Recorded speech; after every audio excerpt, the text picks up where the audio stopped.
Welcome to sports live presented by cool. আপনাদের সাথে আছি আমি মঞ্জুরি আজাদ, সেই সঙ্গে আছে আমি সৈয়দ আবিদ হোসেন সামি। চট্টগ্রামে চলমান জাতীয় দলের ক্যাম্প ছেড়ে হঠাৎই আজ ঢাকা প্রিমিয়ার লিগের ম্যাচ খেলেছেন 4 ক্রিকেটার। তারা মাঠে নেমেছেন দুই শক্তিধর ক্লাব আবাহনী এবং মোহামেডানের হয়ে। আলোচিত বিষয়টি নিয়ে আবাহনীর কোচ ও বিসিবি পরিচালক খালেদ মাহমুদ সুজনের সঙ্গে কথা বলেছেন সহকর্মী তাহমিদ অমিত।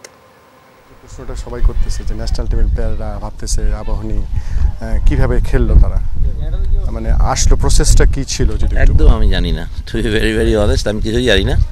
বাট এটা আমার কাছে কালকে একটা ইমেল পেয়েছি আমি যে রিয়াদ ইজ কামিং, সেটা আমি জানতাম। বাট আবাহনী প্লেয়ার আসছে এটা আমি সন্ধ্যাবেলার পর জানি। আসলে মানে এটা জানি যে হয়তো আবাহনী ক্লাব থেকে চিঠি দেওয়া হয়েছিল, যেহেতু আমাদের মাত্র 6টা প্লেয়ার, মানে আমার তো 10টা প্লেয়ার ন্যাশনাল টিমে। জিয়া খালেদ ইনজুর, জিয়া জয় ইনজুর, তারপরে আমার প্রিপারেশন ছিল আমার যত আন্ডার-16 স্কুল ক্রিকেটের কিছু আমি নিয়ে আসছিলাম আসলে। বাট আবাহনীর মতন দলে তো এরকম ঝামেলা হয়তো বা এই চিন্তা করে হয়তো বা 3টা প্লেয়ারকে ছেড়েছে, যারা হয়তো বা ইনিশিয়ালি প্রথম ম্যাচটা নাও খেলতে পারে, হয়তো আমি জানি না, মানে আমার আগবাড়িয়ে কথা আর কি। বাট হয়তো বা এই জন্য পাঠিয়েছে। বাট আমি যখন আফিফকে ফোন করি একবার আমি শুনেছিলাম, তখন আফিফও জানতো না যে is coming. But then heard যে দেয়ার কামিং। আমি রাতে জানি, যখন আমি ফোন করি তখন বললো যে মাত্র ওরা ল্যান্ড করছে, মানে তখন প্রায় 9টা 9:30 বাজে, ওরা 9:30 দিকে ওরা বললো যে আসছি ঢাকায়। এইভাবে জানি আসলে। প্রসেসটা তো আপনি তো আবেদন করেছেন বিসিবির কাছে, ক্লাব মনে আবেদন করেছে, হয়তো বা ক্লাব আবেদন করেছে যে আমাদের প্লেয়ার নেই, মানে মাঠে নামার প্লেয়ারটা নেই, মানে 11 জন করার মতো একটা স্কোয়াড তো লাগবে, একটা আবাহনী দল খেলবে। কারণ আমাদের রেজিস্ট্রেশনে যে আমরা 25 জন বেশি করতে পারি তা না। এবার আমরা 3টা 22 ছেলেকে, তারাও আছে, তাদের একটা ছেলে আজকেও খেলেছে, ফাহাদ খেলেছে। আমরা ফার্স্ট ডিভিশনে একটা ছেলেকে মুনকে খেলিয়েছি আজকে। সবার ধারণা জাতীয় দলের ক্যাম্প থেকে আবাহনী নিয়ে আসছে, মানে আজকে তো বেসিক্যালি ক্যাম্পও তো শেষ হয়ে গেছিল 28 তারিখ। কিভাবে ডাইরেক্ট কোনো প্লেয়ার আনতে পারে? তার প্রসেসের মাধ্যমে আসছে, cricket operation, selection committee, coach সবাই নিশ্চয়ই ইনফর্মড আছে, তারপর নিয়ে এসছে। মানে আমি এখনও জানি না পুরো প্রসেসটা, বাট আমি জালাল ভাইকে এখন ওইভাবে কথা বলিনি। বাট আমি যতটুকু জানি যে মোহামেডান ক্লাব যখন রিয়াদের জন্য ওরা অ্যাপ্লাই করেছে, তখন আবাহনীও করেছে তাদের। আমাদের তো মোহামেডান ক্লাব তো 11 জন করার প্লেয়ার আছে, আমার তো 11 জন করারই প্লেয়ার নেই আসলে, সত্যি কথা যেটা। অমিত, যমুনা স্পোর্টস, সাভার। আর আবাহনী একটা মোটামুটি বড়সড় বিপদে আসলে পড়েছিল, কারণ সেরা 11 লাইন আপটা ঠিক করার মতো প্লেয়ার তাদের ছিল না। সেই জায়গায় 4 জন খেলোয়াড় আজকে ন্যাশনাল টিমের ক্যাম্প ছেড়ে এসে খেলেছেন Dhaka premier division cricket league. তবে 2 ম্যাচ হাতে রেখে ঢাকা প্রিমিয়ার লিগে 22তম শিরোপা জিতেছে আবাহনী লিমিটেড। বিকেএসপিতে টানটান উত্তেজনার ম্যাচে সাকিবের শেখ জামালকে 4 উইকেটে হারায় মোসাদ্দেক সৈকতের দল। ফলে টানা 14 ম্যাচ জিতে শিরোপা নিশ্চিত হয় আবাহনীর। জাতীয় দলের ক্যাম্পের মাঝে চট্টগ্রাম থেকে এসে এই ম্যাচ খেলেন আফিফ, তানজিম, সাকিব ও তানভীর। জিতলেই শিরোপা নিশ্চিত, কিংবা পাশের মাঠে মোহামেডানের হারে উৎসবের উপলক্ষ এনে দেবে আবাহনীর এমন ম্যাচে দিনের শুরুতে আলোচনায় ম্যাচ ছাপিয়ে ক্রিকেটার। জাতীয় দলের ক্যাম্প থেকে ছুটি নিয়ে সাদা কালোদের হয়ে মাঠে নামেন মাহমুদুল্লাহ, আর আবাহনীর হয়ে আফিফ, তানজিব, সাকিব আর তানভীর। অন্যদিকে যুক্তরাষ্ট্র থেকে ফিরে শেখ জামালের হয়ে মাঠে নেমে সাকিব আল হাসানের 1 রানে হাফ সেঞ্চুরির আফসোস। সোহানের ব্যাটে 40, তবে 200 পেরোনেই যে দলের কঠিন হতো, সেখানে বোর্ডে কিনা 267 রান। এর রূপকার জিয়াউর রহমান। বুড়ো হারের ভেলকিতে এলো 85।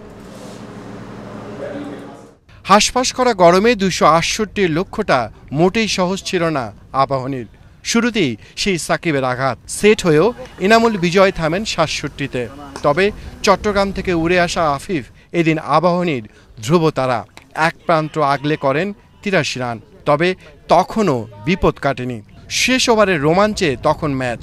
ক্রিজে সৈকত, আর আবাহনীর প্রয়োজন নয়, সেখানেই বাজিমাত অধিনায়কের। ছক্কায় জিতল দল, আর অপরাজিত থাকলেন 53 রানে।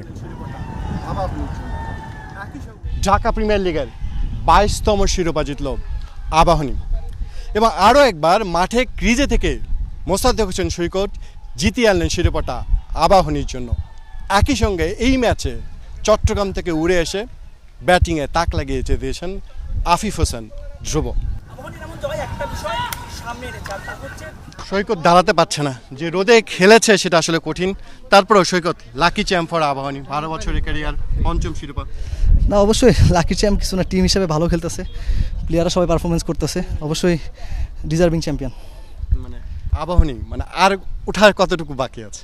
ইনশাল্লাহ দেখেন আমি চেষ্টা করবো যতদিন খেলা যায়, অবশ্যই এখানে পারফরমেন্সের কোনো বিকল্প নেই। আমি যদি পারফর্ম করি তবেই তারা আমাকে ধরে রাখবে, আদারওয়াইজ তারা আমাকে রাখবে না, এটা ভেরি ট্রু। সো আমার মনে হয় যে আমি আমার কাজটা যদি ঠিকঠাক মতো করতে থাকি এবং যদি করতে পারি অবশ্যই তারা আমাকে রাখবে। এবারে লিগটা কেমন? লিগটা তো ভালো, আমাদের জন্য ভালো, আমরা সব ম্যাচ জিতেছি, অবশ্যই আরও 2টা ম্যাচ আছে সেটা জিতে শেষ করতে চাই, অবশ্যই ভালো লাগতেছে। পাশে রিয়াদের মোহামেডান জিতেছে 8 রানে, তবে আটকাতে পারেনি লিস্টে হবার পর আবাহনীর 5ম শিরোপা। এখন শেষ 2 ম্যাচ জিতলে অপরাজিত থেকে লিগ শেষ করার অনন্য এক রেকর্ড গড়বে খালেদ মাহমুদ সুজন শিষ্যরা। তাহলে অমিত, যমুনা স্পোর্টস, সাভার। ক্রিকেটের সামগ্রিক অঙ্গন নিয়ে কথা বলতে চাই, আমাদের সঙ্গে ঠিক এই মুহূর্তে যুক্ত হচ্ছেন সিনিয়র ক্রীড়া সাংবাদিক কায়সার। কায়সার ভাই, আমন্ত্রণ আপনাকে স্পোর্টস লাইভে। এবং এমন একটা সময় আপনাকে আমন্ত্রণ জানানো হয়েছে, অলরেডি ইন্ডিয়া তাদের লাইন আপ ঘোষণা করেছে। বাংলাদেশ লাইন আপ ঘোষণা গোপনে করবে না প্রকাশ্যে করবে সেটা আমরা জানি না। ডেডলাইন তো অবশ্যই আছে 24 তারিখ পর্যন্ত, আপনি চাইলে ফাইন টিউনিং করতে পারবেন। সো আমরা ধরে নিতেই পারি যে আসলে লাইন আপটা হয়তো বা গোপনেই ঘোষণা করা হবে। বাট আমার স্পেসিফিক কোয়েশ্চেনের জায়গাটা ইন্ডিয়ার লাইন আপটা ঘোষণা করা হয়েছে। আমরা অফ এয়ার আলোচনা করছিলাম, 4 জন স্পিনার ইন্ডিয়া নিয়েছে। খুব সারপ্রাইজিংলি কুলদীপ চাহাল 2জনই আছেন, আকসার জাদেজা 2জনই আছেন, আবার ফ্রন্ট লাইনের 5 জন পেস বোলারও আছেন। ইন্ডিয়ার সব খেলা ড্রপ ইন পিচে। আলটিমেটলি ডেফিনেটলি তারা তো অনেক ক্যালকুলেশন, তারা অনেক অ্যানালাইসিস করেছে। এর মাধ্যমে কি বোঝা যায় ড্রপ ইন পিচে একটু স্লোইশ কাইন্ড অফ নেচার আসবে? ধন্যবাদ সামি। দেখবেন আপনি যে এর আগে যে বিশ্বকাপ যেটা হয়েছিল ভারতের মাটিতে, সেটা 50 ওভারের ম্যাচ ছিল এবং আমরা আশা করি বা চিন্তা করেছিলাম যে সেখানে ভারত হয়তো যে দলটা গড়বে সেই দলে কিন্তু স্পিনারদের সংখ্যাটা অনেক বেশি থাকবে, কিন্তু সেরকম ছিল না। বাট এখানে তারা যে এত বেশি 4 জন স্পিনারকে নিয়েছে 15 জনের মধ্যে, নিশ্চিতভাবে তারা পরীক্ষা নিরীক্ষা সেরকমভাবে করেছে বা তাদের সেরকমভাবে কিন্তু অ্যানালাইসিসটা রয়েছে যে এই ড্রপ ইন উইকেটে আপনার স্পিনাররা ভালো সুবিধা পাবে না পেস বোলাররা ভালো সুবিধা পাবে, কন্ডিশন বিবেচনা সব কিছু করেছে তারা। সেটা চিন্তা করেই কিন্তু তারা একটা সিদ্ধান্তটা নিয়েছে। আর একটা বিষয়টা হলো যে ওটা 50 ওভারের ম্যাচ ছিল, এটা 20 ওভারের ম্যাচ। আমরা দেখেছি যে আপনি 20 ওভারের ম্যাচে 2 জন স্পিনার 3 জন স্পিনার নিয়েও কিন্তু একাদশে অনেকে খেলে থাকেন। সো মোস্ট প্রবলি ভারত সেই চিন্তাটুকু করছে। তারপরেও ভারতের এই 15 জনের দলটার কথা যদি আপনি আমাকে বলতে বলেন, তাহলে তারা কিন্তু সব ডিপার্টমেন্টে একটা ব্যালেন্স গড়ার চিন্তাটা করেছে।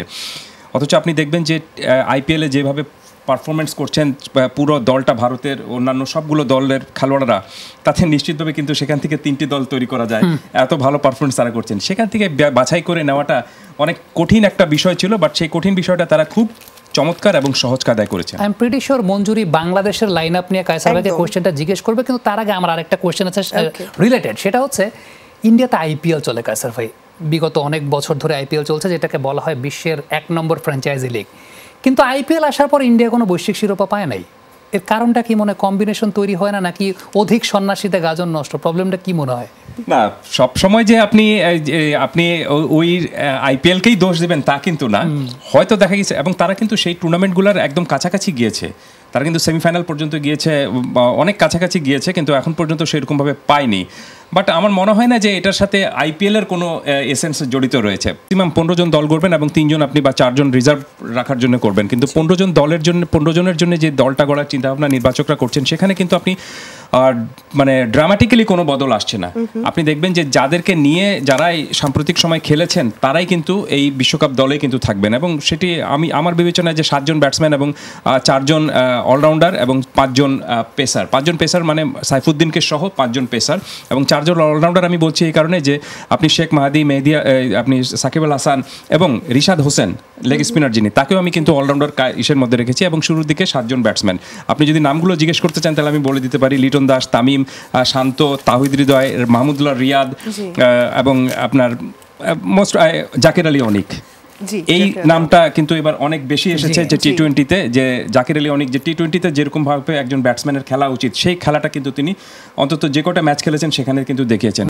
Welcome back once again to sports live. আমাদের সঙ্গে কায়সার রয়েছেন। আমরা একটা আপডেট দিয়ে আসি দর্শকদেরকে। ইন্ডিয়া এবং বাংলাদেশের মধ্যকার যে টি-20 সিরিজটার দ্বিতীয় টি-20 ম্যাচ আজকে হয়েছে সিলেটে, সেখানে বৃষ্টির কারণে ডাকওয়ার্থ লুইস মেথডে ইন্ডিয়া জয়লাভ করেছে 19 রানে। কায়সার ভাই, এই টিমটার একটা মোমেন্টাম ছিল, সেই মোমেন্টামটা তারা গত বছর ইন্ডিয়াকে হারিয়েছে, এরপর পাকিস্তানকে হারিয়েছে, সাউথ আফ্রিকার মাটিতে গিয়ে সাউথ আফ্রিকাকে একাধিকবার হারিয়েছে। হঠাৎ করে ছন্দপতনটা কি কারণে হয় বলে আপনার কাছে মনে হয়? না দেখুন, এই টিমটার যদি আপনি বিশ্লেষণ করতে বলেন তাহলে তার সবচেয়ে বড় সমস্যাটা হলো যে ব্যাটিং। আপনি টানা প্রায় 8টা ম্যাচে একটা দল ব্যাটিংয়ে ব্যর্থ, এবং শুধুমাত্র একজন দুজন না, পুরো দলটাই কিন্তু ব্যর্থ। একজন দুজন আপনি 20, 30, 35 করে রান করছেন। গত ম্যাচে আমরা দেখলাম যে অধিনায়ক নিজে 51 রান করেছেন।